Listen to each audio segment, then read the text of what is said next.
ने प्रभु के पास जाकर के बोलने लगी कि हे प्रभु, हे राजकुमार, मुझे अपना कन्या, अपने नारी स्वीकार कर लीजिए। यह प्रकार से बोलने लगे मुस्कुराते हुए। क्या कहते हैं? पुरुष नमो सम नारी, यह संजोग विधि रचा विचारी। आदरणीय श्रोता समाज, फिर अपने मन में क्या कहते हैं, रुचिर रूप धरे प्रभु महि जाई, सुंदर रूप बना करके प्रभु के पास जाते मुस्कुराने लगे। क्या कहते हैं श्रोता समाज? फिर यहाँ पर बताते हैं, वो शूर्पणखा ने अपने हृदय में तुम सम पुरुष मोह सम नारी, यह संयोग विधि रचा विचारी। श्रोता समाज, क्या कहते हैं प्रभु श्री रामचंद्र जी को? हे राजकुमार, तोर सही पुरुष और मोर सही नारी, ये दुनिया में कोई नहीं है, ये जगत में कोई नहीं है। ये विधाता है, ये ब्रह्मा ऐसे संयोग रचे है जो कि दोनों के जोड़ी है सुंदर बनी। यह प्रकार से बोले लगे थे। और क्या कहते हैं? ममयन रूप पुरुष जगमाई, देखो खोजी लोक त्यों नाही। आदरणीय श्रोता समाज, मम कहते हैं कि योग्य में तोर योग्यम में हम और मोर योग्यम ते हम, ऐसे प्रभु श्री रामचंद्र जी बोलते हैं। और अनुरूप दोनों के जोड़ी बढ़िया फब ही। दुनिया 3 लोग 14 भुवन में खोज गए, लेकिन तोर सही पुरुष मोला कोई नहीं दिखी। हे राजकुमार, यह प्रकार से प्रभु श्री रामचंद्र जी को बोलते हैं। ताते तबला गी रहे कुमारी, मनुमाना कछ तुम ही निहारी। आदरणीय श्रोता समाज, देखते हैं, मन में मुस्कुराते हैं, फिर उसको मोहित करने के लिए अनेक प्रकार से बोलते हैं, घुमाते फिराते हुए मानो कुछ ही क्षण मेरे वश में हो जाए, यह प्रकार से बोलते हैं। प्रभु श्री रामचंद्र जी क्या कहते हैं? सीतै सीतै के प्रभु आता, हे कुमार मोर लघु भ्राता। कहते हैं प्रभु श्री रामचंद्र जी ने, हे सुंदरी, मोर पास में तो सीता है, मोर पास नारी है, एकर लेते जा भला, मोर लघु भ्राता लक्ष्मण है, ओकर पास जा, वही है तोरा रक्षक थे। फिर वहां से फिर करके फिर लक्ष्मण के पास जाने लगी। लक्ष्मण के पास जा करके कहा थे, गई लक्ष्मण जो भाग नहीं जाने, अब प्रभु बिलो की बोले मृदुबाने। लक्ष्मण के पास जाने के पश्चात तुमला ऐसे दंड दूं तो तुम सोच नहीं सको। यह प्रकार से शूर्पणखा भगवान श्री रामचंद्र जी बोले लगी। लक्ष्मण अति लाघा सो नाक कान बन कीन, आगे कर रावण का मानो चुनाव कीन।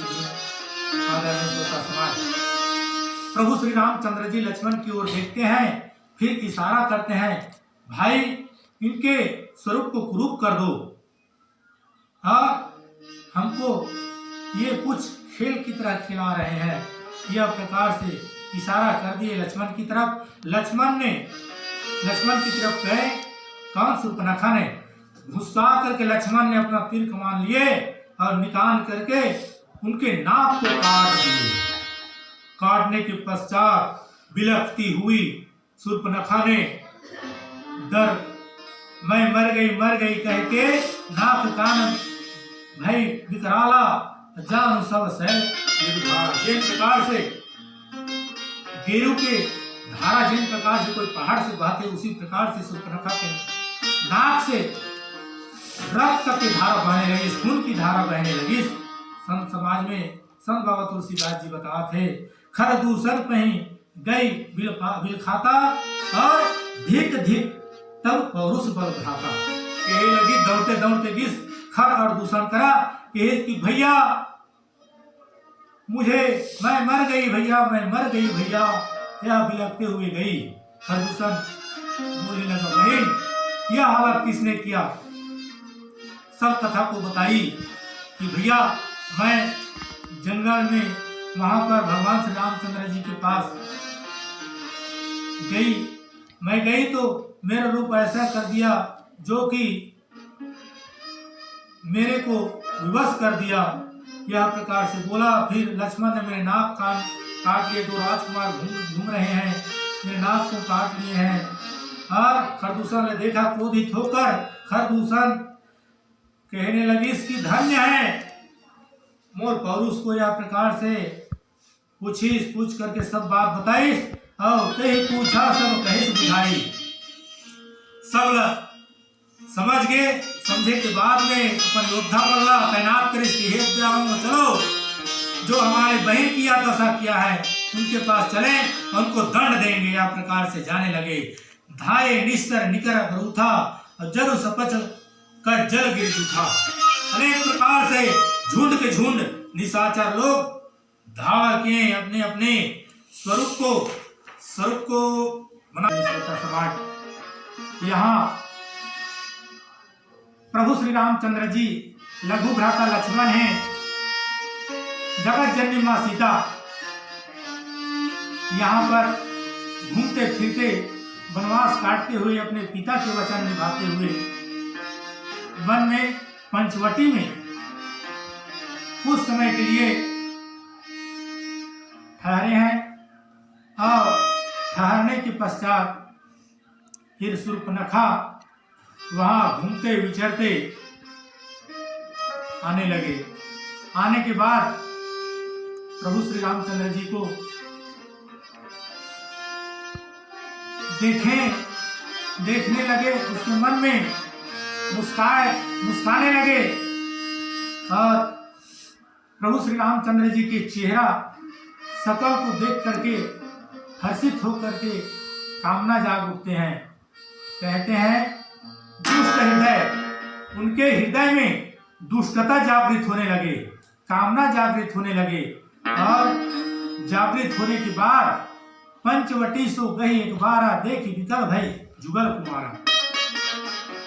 आदरणीय श्रोता समाज, पंचवटी में जब घूमते विचरते शूर्पणखा ने एक बार देखने लगे, फिर उसके मन में मोहित हो जाते हैं और देख विकल भई जुगल कुमारा। दोनों राजकुमार को देखते हैं, लक्ष्मण और भगवान श्री रामचंद्र जी देखने के पश्चात मोहित हो जाते हैं।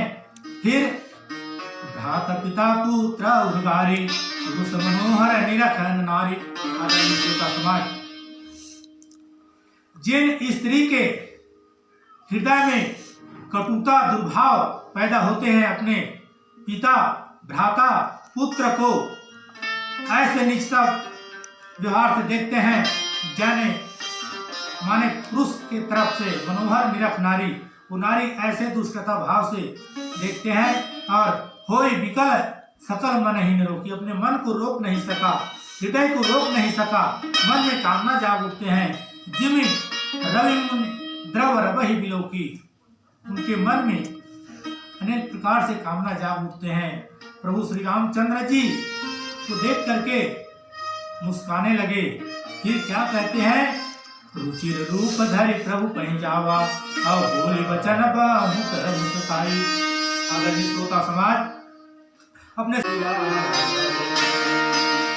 नमो नमो सीताय नमो रमायकम कमल नयन प्रभु पुण्यम मर्यादा। है आँख जो श्याम का दर्शन किया करे, है शीश जो प्रभु चरण में वंदन किया करे। बेकार वो मुख है, बेकार वो मुख है जो रहे व्यर्थ बात में। हीरे मोती, हीरे मोती से नहीं शोभा है हाथ की, हाथ वो है जो भगवान का पूजन किया करे। मर कर भी अमर नाम है उस वीर का जग में, चरण में वंदन किया। श्री तुलसीदास के पद कमल बारंबार मनाए, गुण गावा श्री राम के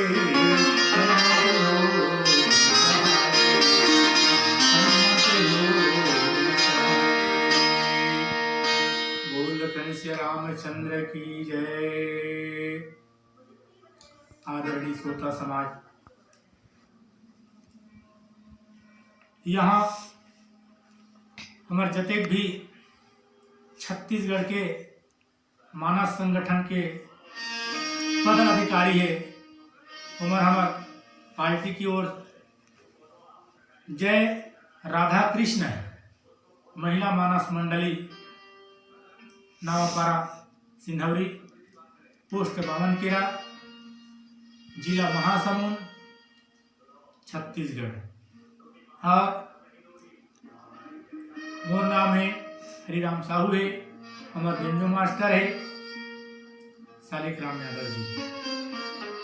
जतेक भी हमारे छत्तीसगढ़ के मानस संगठन के पदाधिकारी है, अध्यक्ष है, उपाध्यक्ष है, हमारे जगत गुरुदेव जी है, वो हमारे राधा कृष्ण महिला मानस मंडली की तरफ से बालक मन के लड़का मन की तरफ से सत सत प्रणाम है, सत सत नमन है। अब हमला ये